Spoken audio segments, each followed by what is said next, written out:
Labas rytas visiems, jau senokai filmavau vlogą, tai galvoju pats laikas ir šiandien mes iš tikrųjų turėjom planus labai įdomius, turėjom važiuoti į tokį kaip regioną, kur yra visokios vyno daryklos, bet kadangi atsikėlėm ir oras yra siaubingas, pasižiūrėkit, lyja, pilka, žodžiu, tikrai nėra pats geriausias oras, tai nusprendėm nevažiuoti ir šiandien galbūt reikės važiuoti į kelionę agentūrą, jau pirkti mūsų bilietus į Lietuvą, nes šiandien kas yra? Šiandien yra paskutinė vasario diena, tai viskas, nuo rytojaus kovas, reikia nepirkti paskutinę minutę, nes paskui reikės viską labai paskubom išsiruošti. Tai va, tai šiandien mes galbūt į agentūrą važiuosim, pasižiūrėsim, aš jums pafilmuosiu ir parodysiu kaip kas ir ką, šiandien parodysiu daugiau, ką aš veiksiu. Taip pat galvoju, noriu galbūt jums pademonstruoti iš karto halatuką, kurį pasisiuvau užvakar. Jo, man atrodo, kad užvakar, kol dar yra dienos šviesa, kad būtų gražu, parodysiu ant drabužių.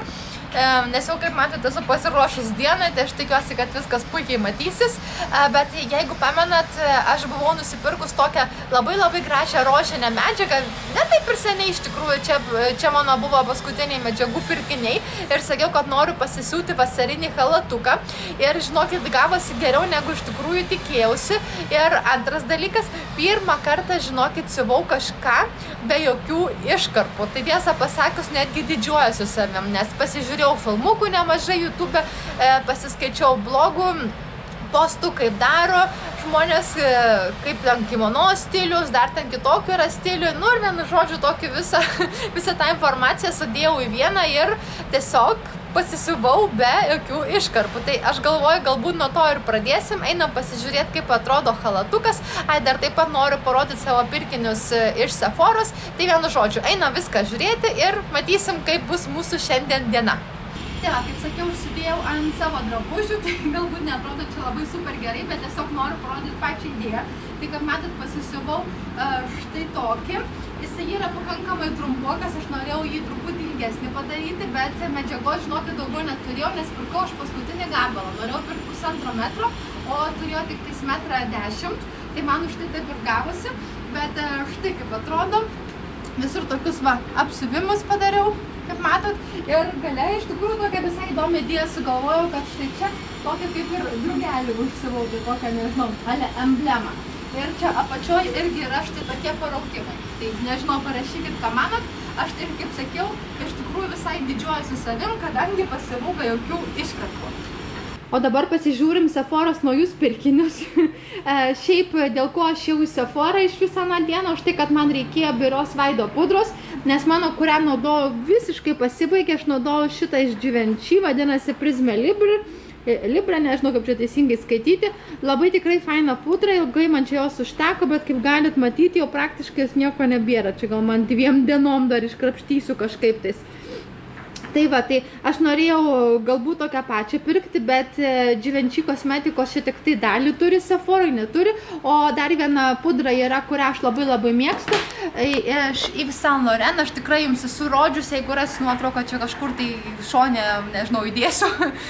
Tai tai iš tikrųjų mano yra numeris 1 biri pudra, bet čia, žinokit, Yves Saint Laurent tik tais yra kvepalų. Kosmetikos Sephoroje netgi neturi ir aš neradau kur pirkti. Tai teko ieškoti kažkokio kitokio varianto. Tai aš perėjau visą Sephorą, pasižiūrėjau ir buvau tarp Make Up For Ever, tarp Laura Mercier, kaip ten vadinasi, jau nusižnekėt, ir paskui Dior ir dar, man atrodo, Urban Decay, lyg tai buvo tokios kelios birios pudros, kurios man tikrai labai patiko. Tai dabar parodysiu, ką išsirinkau. Tai yra štai ši pudra. Palaukit, pirkau tai aš 2 dalykus, ir paskui tą parodysiu, nes pudra, man atrodo, yra įdomiau. Tai, žodžiu, galiausiai aš išsirinkau iš Dior, tai šitą vadinasi Dior Skin Forever Never Control. Niekad nesu aš bandžiu šitos pudros, tai net neįsivaizduoju, žinokit, kaip mato, dar yra dėžutė, dar bandau šitą dabaigti. Tai kai tik tai šitą dabaigsiu, tai ko gero tas atsitiks rytoj, man atrodo. Tai tuomet pabandysiu šitą.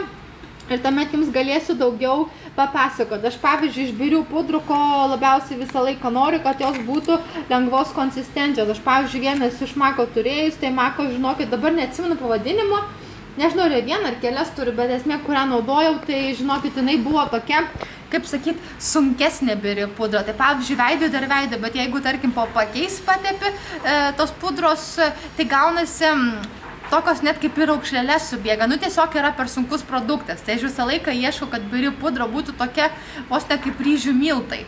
Tai va, tai štai kaip atrodo dėžutė. O viduje taip yra pudra ir labai geras dalykas, kad yra šepetukas. Pasižiūrėkit, koksai fainas mažytis kabukį. Aš labai mėgstu, kada su produktu ateina šepetukai, nes pirmas dalykas, makiažo šepetukų niekad nebus per daug, nes jos reikia visą laiką plauti. O antras dalykas, tokie kabukė šepetukai labai gerai, kai keliauji, tai nereikia pilno dydžio visų šepetukų vežtis. Tai va, tai yra štai toks, atrodo labai švelnus, labai fainas, tai žiūrėsim. Ir pati pudra yra štai tokia, pas mane yra pati šviesiausia 001. Štai ir kaip galit matyti, jinai yra labai šviesi. Ir aš truputėlį atidarysiu ir parodysiu kaip viduje, o viduje vat kaip yra. Tai dar kaip matot viskas užklijuota, vat kaip sakiau, aš va dabar išbandysiu. Poryt galbūt ir tada aš jums galėsiu papasakoti arba vlogę, arba įmesiu nuotrauką į savo Instagramą. Tai toks mano pirkinys, o kitas pirkinys tai turbūt neįdomus, nes aš jau tikrai esu ne kartą kalbėjus, tai yra MAC Prep and Prime purškiklis, kuris pas mane kosmetikos staliukui visada yra, jau turbūt 5 ar 6 metai, štai kaip matot, šito buteliuko man, žinokit, užtenka praktiškai metam laiko, čia yra 100 ml, aš naudoju kiekvieną mielą dieną, kiekvieną dieną pasidarau makiažą ir pasipurškiu veidą ir tikrai žinau, kad man užtenka maždaug metam laiko, nežinau, ar tiesiog nedaug produkto purškėsi ar kaip yra, tai tikrai dėl to super. Tai va, tai aš kaip sakiau, aš dažniausiai naudoju pasidarius jau makiažą, bet galima taip pat ir dedant šešėlius ir visokių kitokių būdų yra. Dabar nedarysiu atskiro viso pasakojimo, kaip galima naudoti, galima tikrai YouTube rasti, bet aš tiesiog naudoju kaip jau užbaigiamąjį purškiklį. Tai va, tai ką, tai yra mano tokie pirkiniai. Ir dabar aš laukiu, kol atsikels vyras ir tada žiūrėsim, ar važiuosim į kelionių agentūrą. Jau visai iš niekur nusišneku, mano šiandien balsas, žinokit, nelabai geras, nes sergu nuo užvakar, nežinau, žinokit. Bet man atrodo, aš peršalau nuo visų ventiliatorių ir orų kaitos, nes kasdieną oras kitoks ir kai karšta būna, mes visur ventiliatorius įsijungiam, nu tai man tiek ir tai reikėjo. Tai va, jau šiandien čiut prakalbu, vakar net užmigt negalėjau, nes gerklė skaudėjo. Tai vienu žodžiu, o kol vyro laukiu, tai aš, žinokit, siuvu naują suknelę, aš, kaip sakiau, apie siuvimą aš darysiu atskirus filmukus, labai daug nepasakosiu, bet galiu parodyti tokias kaip ir mažesnės detalės, kokią aš suknelę siuvu, kadangi šitą, žinokit, be iškarpų siuvu, po to halatuko aš tokią visą atsigavus, galvoju, nu jeigu jau halatą pasisiuvau, tai galiu ir suknelę. O jeigu rimtai, tai aš, žinokit, siuvu suknelę pagal šitą. Jūs tikrai šitą suknelę esat matę 100 kartų ant manęs ir nuotraukose ir jų manai turbūt yra atsibodus iki gyvo kaulo. Tai yra kinietiška suknelė, bet man labai patinkas modelis, labai gražiai atrodo, patogi. Tai aš, žinokit, pagal šitą suknelę siuvu iš šitos medžiagos lygiai tokią pačią arba bent jau bandau tokią pačią. Tai aš jums parodysiu, kur aš čia vietoje esu. Tai aš labai tikiuosi, kad man šiandien pavyks ją pabaigti. Jeigu pavyks, tuomet aš galėsiu jums irgi parodyti. Matai, čia pas mane viskas vyksta, ir kosmetika, ir siuvimas ant stalo, kas tik tai nori. Bet va, esu šitoj vietoje, matot, čia jau su rankovytės padarius, o čia yra apačia jau yra apsiūta ir dabar sekantis žingsnis darysiu paraukimą ir tada jau bandysim daryti viršui. Tai nežinau, man šita medžiaga labai patiko, šią kartu pirkau su šita rožinė medžiaga, kai pirkau halatui. Tai jeigu gausis, man atrodo, bus tokia labai smagi vasarinė suknelė. Man vyras sako, tu vis vasarinius rūbus siuvi, taigi važiuosim į Lietuvą, Lietuvoje tai šalta. Sakau, blin, žinai, tiksliai. Aš jau taip įpratau, kad čia visai karšta, tai man čia suknelių reikia, šortų reikia, suknelių, šortų, o iš tikrųjų tai ko man reikia, tai pasisiūt žieminių sijonų, kokias nors šiltesnės kelnes turbūt ir žieminių rudeninių suknelių. Tai va, tai sakiau, kai pabaigsiu savo šitas ale vasarinės medžiagas, tai tuomet bus galima siūti kažką tai ir žiemiško, rudeniško.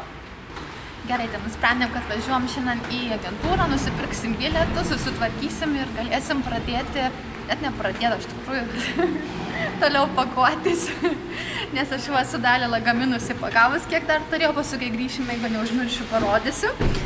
Ir ką tada pradėsim ruoštis mes kelioniai. Kaip pas mūsų oras vis dar žiūrėkit labai negražus, lyja. Man atrodo, kad šiandien taip ir neišsipagadins. Valgysim mes dabar čiuros, tai yra tokia kaip pailga spurga su kremu viduje. Labai skanu. É desse doce de leite sem coco. E o meu de requeijão. Va, mano čiuro atėjo su daug kremo. Aš užsakiau, žinot, kurį dosi dėleičių, tai čia yra praktiškai tas pats, kas karamelė. Labai skani karamelė. Aš šiandien dieną radau receptą, kaip ją išsivirti namuose. Tai sakiau, bandysiu kurią dieną daryti.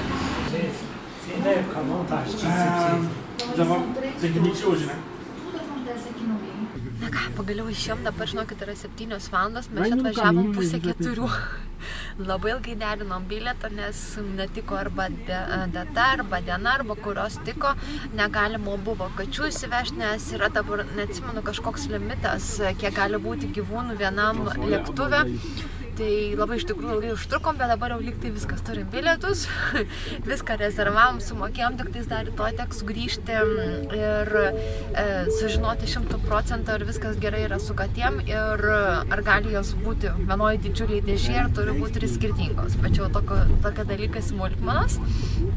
Tai va, tai šiandien padarėm labai didelį darbą, o dabar mes visi iššalėjo, nes visi valgėm tik tai čiūro šiandien. Tai dabar važiuosim ieškoti vietos, kur pavalgyti. O dar čia radu tokią mažą parduotuvėlę, tai nusipirkau tokius kelis skirtingus riešutus užkandžius, tai paskui grįšiu parodysiu. Žinau, kad kaip šalta pasidarė, nežinau, čia man temperatūra kyla, ar tikrai šalta, nes dabar taip net drebėt gerai pradėjau, nors esu su ilgom rankovėm. Nežinau, kažkaip net keista, nes pastarąjį metu tai labai šilta, daugiau mažiau. O dabar taip pat šalo, eina savo, tai taip gerai, kad mašinui šilta. Na ką, tai tik pakalbėjau su jumis ir radom visai netoliese kažkokį indišką restoraną, tai bandysim. Visiškai atsitiktinai, mes dažniausiai gerai paieškom internete, ko reikia valgyti. Tai pats restoranas kažkaip prabangiai neatrodo, kaip galim matyti. Gan paprastai. Bet, kiek supratom, šefas yra būtent indas, tai mes dėl to nusprendėm čia pavalgyti, tai pasižiūrėsim, kas čia skanaus. Falta chai, vou trazer esse momentinho, tá? Se você querer a pimenta, vou mandar especial para você, tá? Obrigado. Pradėjo ateit mūsų maistas, pasižiūrėk, čia yra nandonytės su visokiais padažais. Čia yra kažkoks gėrimas, kas vadinasi šerbetas. Nežinau, kas čia yra, bet žinau, kad labai skanu. O čia yra lasis. Štai. Reikia žinokit labai skanu. Dabar maistui turim iš tikrųjų labai didelės viltis. Nes mes užsisakėm visi kari ir užsisakėm kažkokią kaip miksą, man atrodo, mėsa su daržovėm, kepta ant griliaus, tai žiūrėsim. Dar užsisakiau puodelį arbatos, tai yra čai arbata su pienu. Lietuvoje žinot, kur yra labai skani šita čai arbata su pienu. Šalia katedros yra indiškas restoranas, visiškai prieš pat katedrą. Dabar aš neatsimenu pavadinimą, bet tai grįšim, tai mes tikrai tenais eisim ir aš jums pafilmuosiu, jeigu dar nesu jo pafilmavus. Tai ten ir indiškas maistas labai skanus ir labai skani yra šita čai arbata. Pradėjo eiti mūsų maistas. Mano vyras užsisakė šefo kaip ir pasiūlymas skaitosi, čia yra skirtingi kariai, kažkokie ryžiai, dabar nežinau, čia man atrodo yra gal kaip kebabas. Babe, what is it here?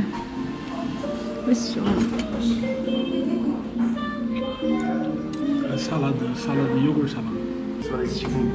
Aha, o čia yra, ką aš užsisakiau, tai yra... Tai čia yra tada vištiena su anakardžiais, o ten yra vištiena su sviesto. Tai va, tuo ragausim ir šitus. Einas, va, žinokit, kiek prisivalgėm daug, bet kaip skanu, jūs neįsivaizduojate. Iš tikrųjų, tai, kaip ir sakiau, turėjom gana geras viltis, kad čia bus skanu. bet iš tikrųjų visas viltis pranoko, maistas tai buvo žiauriai geras, tikrai ir nan, ir kariai, viskas. Tai aš jums iš tikrųjų galiu pasakyti tokį dalyką, jeigu kas nors važiuosit į Brazilijas, būtent į São Paulo miestą, aš nežinau kaip yra mažesniuose miesteliuose, kaip yra Rio, bet būtent São Paule, neikite restoranus, kurie yra populiarūs, kurie yra ten gražūs, su vaizdu į miestą, ten 5 žvaigždučių ir taip toliau. Eikite restoranus tokius, kurie yra kažkur ant kampo, galbūt nelabai tvarkingi, galbūt netgi truputį purvini ir aš žinokit nejuokauju. Tokiose vietose São Paule yra pats geriausias maistas. Mes per 2 metus jau pasimokėm ne kartą ir ne 2 ir tikrai ne 3. Kiekvieną kartą, kai nueinam į visų išgirtą prabangų kokį nors ten restoraną, labai fainą, ten su gražiu vaizdu, su gražiom dekoracijom ir taip toliau, praktiškai kiekvieną kartą, žinokit, nusiviliam. Maistas nebūna geras, nebūna tas, ko tikėjomės, o kai papuolam į tokį kažkokį restoraniuką visiškai atsitiktinai, kur taip įeini ir pirmas įspūdis, gal nelabai gražiai atrodo, gal čia kažkoks paprastas, gal dar kažkas. Ir žinokit, dažniausiai maistas būna žiauriai skanus, žiauriai geras. Tai mano tikrai patarimas, jeigu kas nors keliausit į São Paulą, tiesiog atostogų ar dar kažkaip, tai jeigu užmatysit kažkur turit galimybę, užsukit į tokius kaip ir pasislėpusius šiek tiek netvarkingus restoranus. Aš manau, kad tikrai nenusivylisit. Ką, parsigavom mes jau namo, tiksliau parsigavom gal prieš kokį gerą pusvalandį. Kaip visada, tokiu laiku būna pas mumis vis dar trafikai, maždaug 9 vakare. Pas mumis anksčiau šita gatvė, kur yra pagrindinė, tai nebūdavo tai baisiai užkimšta, bet kažkur tai prieš porą galbūt mėnesių vienas iš pagrindinių tiltų įgriuvo ir tą tiltą sakė, kad pataisys greitai, bet dabar tas pataisymas užsitęsė, tai vienu žodžiu dabar tas pataisymas turbūt užsitęs porą metų, jeigu nedaugiau, nes čia niekas neskuba nieko, žinokit, daryti São Paule, galiu tai pasakyti. Tai problema, kad tas tiltas, jisai jungia tokius kaip ir pagrindinius kelius, kur žmonės važinėdavo į darbą, iš darbo, iš užmiesčio į miestą, iš miesto į užmiestį ir taip toliau. Tai dabar kas gavosi, dabar visi turi važiuoti per aplinkelius ir šita būtent pagrindinė gatvė, kurioje mes gyvenam, tai yra vienas iš tų aplinkelių. Tai dabar, žinokit, šita gatvė tokia būna pusėtinai užkimšta, pusėtinai ne, maždaug dienos metu, o paskui maždaug nuo 4:30–5 vakaro iki kažkur tai 11 vakaro, kai reikia grįžti namo, tai žinokit, užstringi labai dideliam kamštyje.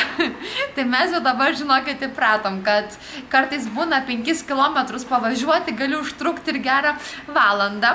Tai va, bet svarbiausia, mes grįžom namo, viskas gerai, tai parodysiu aš jums dar greitai kelis užkandžius, apie kuriuos jums sakiau, kad nusipirkau, nieko kažko labai ypatingo, bet žinau, kad jums visą laiką įdomu pamatyti pirkinius ir ką aš maisto perku, tai čia tiesiog tokią parduotuvėlę radom, ten netoli tos kelionių agentūros, tai nusipirkau lazdyno riešutų, tarp kitko lazdyno riešutai ir apskritai riešutai džiovinti vaisiai galbūt ne, bet riešutai čia Brazilijoje yra maždaug per pus pigesni negu Lietuvoje. Tai pavyzdžiui, šitie lazdyno riešutai, žinot, kiek kainuoja? Kilogramas kainuoja 63, tai kažkur tai apie 13–14 eurų kilogramas. Tai va, tai žodžiu, taip, nusipirkau riešutų. Paskui, ką čia dar? Čia nusipirkau tokių, kaip ir saldainių, vadinasi Kest Para. Man atrodo, čia yra su kažkokiais riešutais viduje. Aš nežinau, aš labai visokius tokius mėgstu, kai būna kažkoks riešutas ar razinos viduje ir yra apietas šokoladas. Ir šitas turbūt yra įdomiausias. Tai čia nusipirkau džiovintos figos su graikiniais riešutais viduje. Aš labai mėgstu visokius tokius džiovintus vaisius ir riešutus, man labai skanu kaip užkandį valgyti vietoj ten, pavyzdžiui, kokių traškučių ar dar kažko. Tai vat, kartais netgi geriau man toksai daiktas negu saldainis, nors, kaip žinot, saldumynus aš labai mėgstu. Tai viskas, man tokie pirkiniai, kaip matot, daugiau maišelis yra tuščias, nieko daug nepirkau, nes namie dar riešutų turim visokiausių, tai reikia dabar viską suvalgyti. Ir ką, iš tikrųjų nebuvo labai tokia prasminga diena, galvojau, kad nuveiksim kažko daugiau. Bet svarbiausia, kad daugiau mažiau susitvarkėm dėl bilieto, bet kol kas aš dar nesakau, kada mes grįšim tiksliau, nes, kaip sakiau, rytoj dar viską pasitvirtinsim 100% dėl kačių, viskas turėtų būti gerai, bet dar ryte iš agentūros turiu paskambinti į agentūrą kitą, nežinau kaip ten, vienu žodžiu, vieni per kitus, tai kad tikrai viską patvirtinti ir tuomet padarysim taip, kad savo sekančiam vlogė tada jau galėsiu tiksliau pasakyti, gana mes grįžtam, bet vienu ar kitu atveju jau labai greitai. Ir kitas dalykas, aš galvoju, kai mes skridom iš Lietuvos į Braziliją, tai aš nefilmavau ir iš tikrųjų man buvo labai gaila, nes galvoju visai galbūt įdomi tokia kelionė buvo, tai aš mąstau, kad šį kartą, kai skrisim iš Brazilijos į Lietuvą, tai aš galvoju, kad jums pafilmuos. Tiksliau, tai mes skrisim ne į Lietuvą, o į Varšuvą. Tai va, nes tenais yra patys geriausi skrydai ir taip pat yra oro linijos, kuriuose galima gabenti gyvūnus. Tai, žodžiu, mes skrisim į Lenkiją, tai bus San Paulos Lenkija. Ir aš galvoju pafilmuoti, tai jūs parašykit man komentaruose, ką jūs galvojate. Ar jums būtų įdomu tiesiog pamatyti mūsų kelionę, kaip mes į aerouostą nuvažiuojam, kaip viską susitvarkom, kokia yra sustojimo šalis, kitas aerouostas ir taip toliau. Nu, žodžiu, mūsų tokia kaip ir kelionė. Tai nepamirškit parašyti, ar jums įdomu ar ne. O aš tuomet, žinokit, aš jau užbaigsiu vlogą, nes man šiandien, esu pasakius, labai sunku kalbėti. Tai jeigu šiandien kažkaip nerišliai kalbu ar nusišnekėjau kažkurio metu, tai labai nekreipkite dėmesio. Nes man gerklė labai, žinokit, skauda ir aš visai neprakvepuoju, nes mes ir šiandien nuėjom į tą indišką restoraną ir sako, o kaip skaniai čia kvepia, sako, labai kvepia tokiais indiškais prieskoniais. Sakau, žinai, kad aš užuoščiau ką nors, visiškai, žinokit, nieko nebeužuodžiu ir dar jaučiu, kad dar temperatūros kažkiek turiu. Tai man atrodo, ką aš padarysiu, palysiu po karštų dušų, po antklodę pasidarius arbatos, išgersiu paracetamolio ir ko gero eisiu neužilgo miegoti. Dar bandysiu šitą filmuką jums sumontuoti, tai aš tikiuosi, kad man pavyks dar prieš miegą tą padaryti ir galėsiu jums ir to įkelti, bet jeigu ne, tai tuomet pačiu blogiausiu atveju bus poryt įkeltas. Tai vienu ar kitu atveju pamatysit labai greitai. Tai va, tai kaip sakau, jeigu kažką nusišnekėjau, tai žinokit, šiandien nekreipkite mane dėmesio. Tai va, tai jums kaip visada ačiū labai, kad žiūrėjot. Ai, aš jums dar neparodžiau lagaminų, bet žinot ką, parodysiu aš jums sekantį kartą, kiek esu susipakavus. Taip pat, nežinau, šią ar kitą savaitę važiuosim pirkti daugiau lagaminų. Tuomet aš jums parodysiu, kaip aš pakuoju, kaip aš įstengiu visko labai daug prigrūsti į vieną lagaminą. Kokius kelis trukus esu išmokus, nes manęs esat klausę. Tai tuomet kartu papakuosim, parodysiu ir tuomet parodysiu savo kitus lagaminus. Tai galbūt bus taip geriau ir įdomiau. O šiandien viskas. Baigiu aš čia nusišnekėt ir pasimatysim mano kitam filmuke. Ate ir gražios jums dienos.